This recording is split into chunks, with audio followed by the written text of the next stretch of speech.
So imagine the scenario for a second. You are sitting in this really nice glass-walled office looking out over a city skyline. You know you are the absolute smartest person in the room. You know the corporate bylaws way better than the partners. You know the code better than the developers. But you are basically invisible. Right. Yeah. You're just totally buried. Exactly. You are buried in a cubicle, fixing typos for a boss who barely even knows your name. And then the unthinkable happens. The billionaire founder, who also happens to be your father, dies. And suddenly the people who've been, keeping you down your whole career aren't just your bosses anymore. They are your enemies. And they have the checkbook. It is the ultimate nightmare scenario, isn't it? I mean, it sets up a very specific, really fascinating question for us. What happens when the person who is most qualified to lead is the one person specifically cut out of the will? That is exactly what we are unpacking today in this deep dive. We've got our hands on the pilot script for a legal corporate drama titled The Inheritance. And look, on the surface, this is a juicy thriller about a family squabble over a massive fortune. But the reason we picked this source material isn't just for the drama, it's the strategy. Right. Because if you strip away the melodrama, this script is essentially a masterclass, a case study in weaponized competence. It is about how a marginalized expert, someone who actually knows how the machinery works on a fundamental level, can completely dismantle a power structure that's built entirely on nepotism. So our mission today is to really look at the specific legal maneuvers, the corporate governance tactics that the protagonist uses to reclaim her birthright. I really love that phrase, weaponized competence. So let's introduce the players here. Our hero is Anna Chen. She is this brilliant corporate lawyer, but she is essentially hidden away in the basement in the legal department of her father's company, Wells Tech. Yeah, she is the classic high-competence, low-status character. She does all the heavy lifting, she catches the fatal errors, but she doesn't get the title. She is the person who actually makes the company run while everybody else takes the credit. And facing off against her, we have the low-competence, high-status villains. There is Simone Reed Wells, who is the stepmother. She's the socialite, the public face of the family, all smiles, but with very sharp edges. And then her brother, Jason Reed. We definitely need to talk about Jason. Oh, Jason. The incompetent step-uncle. Yeah. It is such a classic archetype. I think we have all encountered a Jason in our careers at some point. Oh, absolutely. He wears the ridiculously expensive bespoke suit. He uses all the right corporate buzzwords like synergy and paradigm shift, but he couldn't actually read a balance sheet if his life depended on it. He is the definition of an empty suit. So the board is set. Let's get right into the opening moves of the script. It opens in a setting that I think is going to trigger a lot of our listeners. The soul-crushing cubicle farm. Yeah, it establishes Anna's reality immediately. She is trying to talk to her boss, Gerald, about a vendor contract. And this isn't just throwaway world-building dialogue. Anna is specifically flagging an issue with an indemnity clause. Okay, wait, pause right there. I know we have some lawyers listening to this deep dive, but for the rest of us, can you break that down? What exactly is an indemnity clause, and why does it matter so much that she is flagging it in literally scene 1? Sure, yeah. Think of indemnity as a responsibility shield. It basically determines who is going to pay the massive bill when things go terribly wrong. So in this context, Anna notices that the wording in a vendor contract leaves Wells Tech completely exposed. If there is a data breach or a hack, the vendor isn't responsible. Wells Tech is. She is trying to protect the company's future assets from a potentially ruinous lawsuit. So she is actively looking out for the company's survival. And what does Gerald, her boss, do?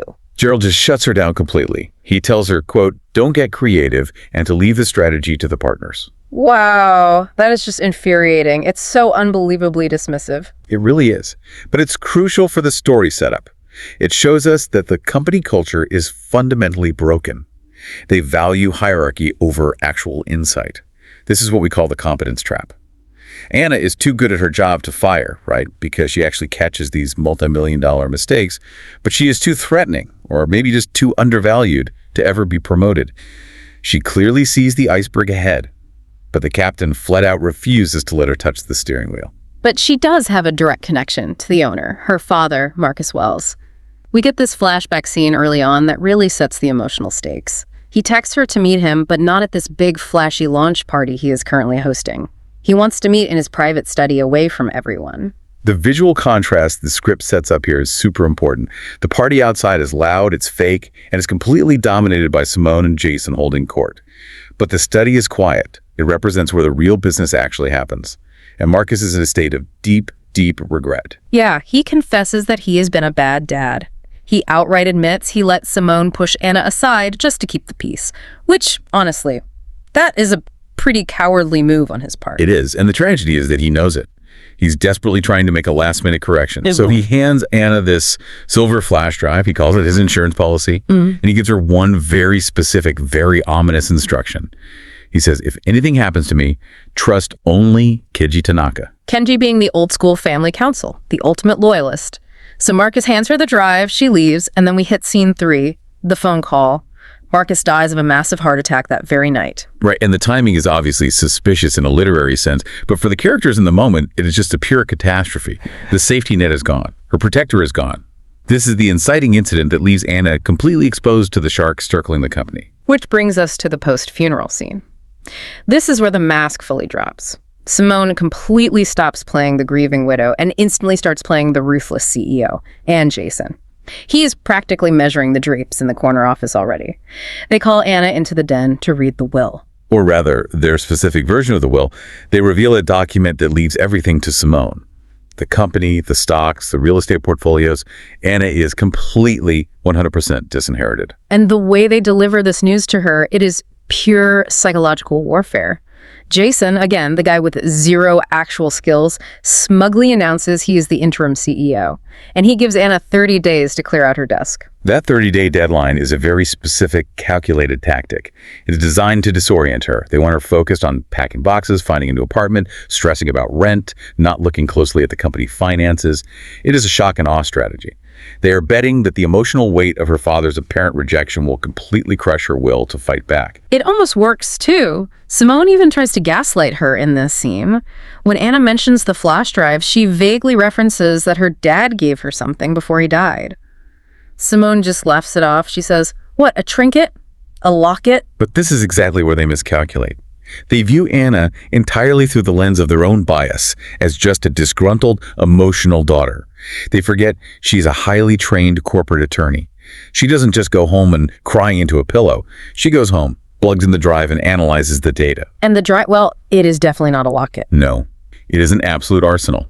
The drive contains a new will, yes, but much more importantly, it contains confidential board communications and a full forensic accounting report. Forensic accounting always sounds so intense. What are we actually looking at there? Is that just a fancy Hollywood word for auditing? Not exactly. Normal accounting is really just tracking where money went, making sure the columns balance out at the end of the quarter. Forensic accounting is actively looking for crimes. It is analyzing the raw data to find hidden patterns of fraud, embezzlement, or shell companies hiding assets. It is literal detective work done with spreadsheets. And Marcus left a voice memo on the drive to explain it all to her. This is the smoking gun of the pilot. In the memo, Marcus reveals he discovered Simone and Jason were siphoning company funds. They were actively stealing from Wells Tech through a fake marketing firm. Which completely changes everything for Anna. It isn't just, I want my money anymore. It becomes, you stole from my father, and the sheer stress of that betrayal might have actually killed him. The script direction specifically says her grief turns to steel. That motivation shift is the key to her character arc. If she was just fighting for a payout, she might settle out of court to avoid the media hassle, but she is fighting for justice now. And because she is a lawyer, she knows she can't just run into the boardroom screaming thief. She needs a rock-solid strategy. So she takes the drive straight to Kenji Tanaka. Kenji confirms the evidence is dynamite, but he plays devil's advocate, which is his job. He points out that the bad guys have the entire corporate PR machine behind them. They have the current will on record. In the eyes of the world, Simone is the legitimate grieving owner. Possession is 9/10 of the law, especially in corporate takeovers. Simone has the presumptive authority. She controls the bank accounts. She can hire the most expensive defense teams in the country, using the company's own money against Anna. So Anna and Kenji sit down and devise what they call a two-front war. Can you break down this strategy for us? Why split their focus like that? Why not just drop the nuclear bomb of the forensic evidence immediately? It is all about leverage and timing. If you only fight the will in family court, that kind of complex probate litigation can drag on for years and years. It's messy. It's incredibly slow. Meanwhile, Jason and Simone are physically running the company. During those years, they can drain the accounts, they can destroy the server evidence, or they could just drive the stock price into the ground through sheer incompetence. By the time Anna finally wins the lawsuit, there might be no company left to actually inherit. So she needs to stop the bleeding instantly. Exactly. So Battlefront 1 is the courtroom, which is designed purely to freeze the assets. Battlefront 2 is the boardroom, designed to destroy their reputation and completely remove their operational control. Okay, let's start with Battlefront 1, the courtroom. The goal here is the freeze. Right. They go before Judge Patricia Harding. Kenji files for a temporary injunction. Which is what exactly in layman's terms? It's a court order that basically says, stop everything immediately. It prevents any assets from being sold, moved, or altered until the legal dispute is fully resolved. To get this, you have to prove to a judge that irreparable harm will occur if they don't step in right now. And Simone's high-priced lawyer tries to paint Anna as just a bitter kid who got left out of the inheritance. He's literally saying, she's just jealous, Your Honor. But Judge Harding is sharp. She looks at the new will from the flash drive. It has legitimate witnesses. It is dated after the one Simone has, so she grants the injunction. This is their first major victory. It effectively handcuffs Simone and Jason. They can't loot the corporate treasury anymore. But an injunction isn't a final win, right? It is really just hitting the pause button. Correct. It buys them the one thing they need, which is time. And that is why Battlefront 2 is so critical.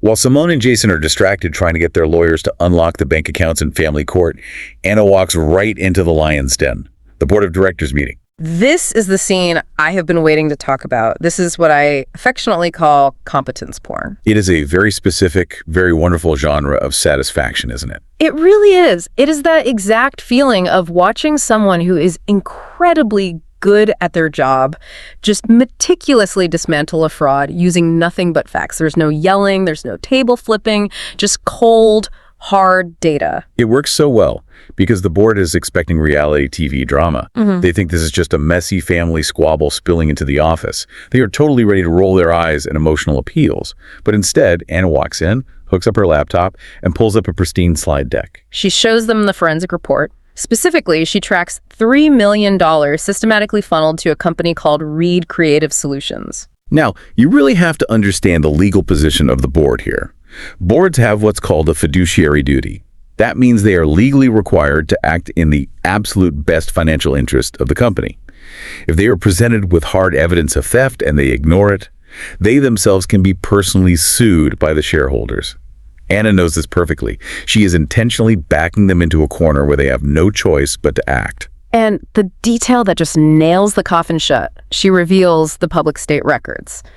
This mysterious shell company, Reed Creative Solutions, is registered to Jason Reed's personal apartment address. Amateur hour. Absolute amateur hour. I mean, come on, Jason. If you are going to embezzle millions of dollars from a tech firm, at least get a P.O. box. It really speaks to their sheer arrogance, and frankly, it is highly realistic. People who commit corporate fraud very often get caught on incredibly sloppy details because they just think no one will ever dare to look. They completely underestimated Anna. They thought she was just the quiet girl down in legal. They didn't realize she knew exactly how to navigate the Secretary of State's business registry. The reaction in the room is immediate. The chairman turns on Jason instantly. He adjourns the meeting to hire an independent auditor on the spot, and he tells Jason to lawyer up. This right here is the strategic brilliance of the two-front war. By attacking the fraud in the boardroom, Anna bypasses the sluggish family court entirely. Even if the will was contested for 5 years, Jason and Simone are now fired for cause. They are physically escorted out of the building. She has effectively cut off their supply lines while the main battle is still raging. Precisely. They are busy fighting a fire on the deck while the ship is already sinking beneath them. They are completely overwhelmed. So, with the massive fraud exposed to the board, we move to the climax of the episode, the final verdict. We are back in court 2 weeks later. And the momentum has shifted completely. The forensic evidence of the corporate theft strongly supports Kenji's claim of undue influence. Undue influence, that is a specific legal term we hear a lot, right? How does that actually work in this context? It is a specific term, and it is usually very, very hard to prove. You have to show that someone manipulated the deceased person so severely that the will doesn't reflect their true, independent desires. Usually it just devolves into a he said, she said situation. But because Anna has documented proof they were actively stealing from him, it creates a rock-solid narrative that they were isolating and manipulating Marcus for their own profit. It makes the fake will narrative much more believable to the judge. And Judge Harding delivers a monologue here that I think we should honestly all print out and frame. She looks right down from the bench at Simone and says, "To systematically isolate a man from his only child takes a special kind of audacity." It is a profound moral condemnation just as much as a legal one. The result is total victory. The old will is voided. Anna is declared the sole heir. And a crucial little detail, the evidence of the shell company fraud is sent directly to the district attorney. So they aren't just broke now, they were likely going to prison. It is the ultimate turnaround. It is the complete vindication of truth. But I really appreciate that the script doesn't just end with the gavel banging. It gives us a quieter resolution that shows us exactly who Anna has become through this grueling process. The new era. We see Anna finally sitting in the CEO's office. But she hasn't turned into a ruthless villain herself. She has her law degree framed on the desk. She has the photo of her dad. She is on a video call discussing a complex European acquisition. And there is this brilliant callback to the very first scene. Remember when her old boss, Gerald, told her to ignore the clauses?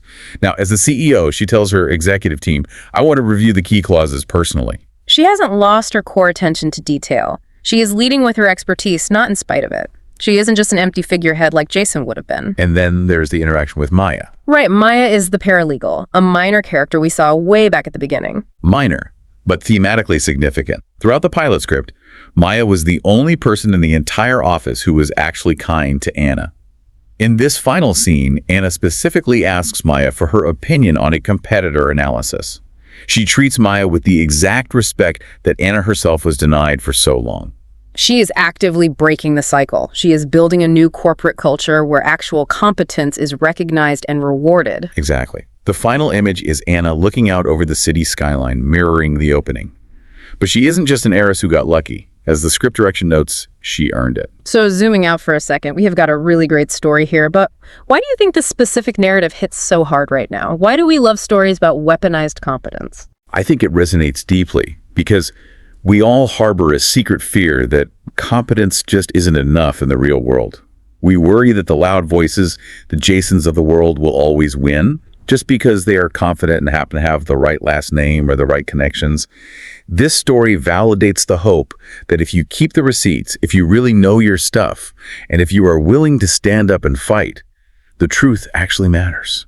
It is also a massive reminder to leaders everywhere. You have an Anna in your organization right now, the person who is quiet, who does the unglamorous work, who knows exactly where all the bodies are buried, or in this case, where the shell companies are registered. That is the big takeaway for me. Yeah. If you are a leader, you need to find your Annas and you need to actually listen to them. Because if you ignore them, or worse, if you actively try to screw them over, well, they might just have a silver flash drive that brings your whole house of cards down. A truly terrifying thought for the Jasons out there, but pretty empowering one for the rest of us. Now, I want to leave you, the listener, with a final thought to mull over. Look around your own workplace or community. Who is the quiet expert holding everything together behind the scenes? And what would happen to your organization if they decided they were finally done being invisible and decided to fight back? That is a great question to end on. That's it for this deep dive on the inheritance. We'll see you next time.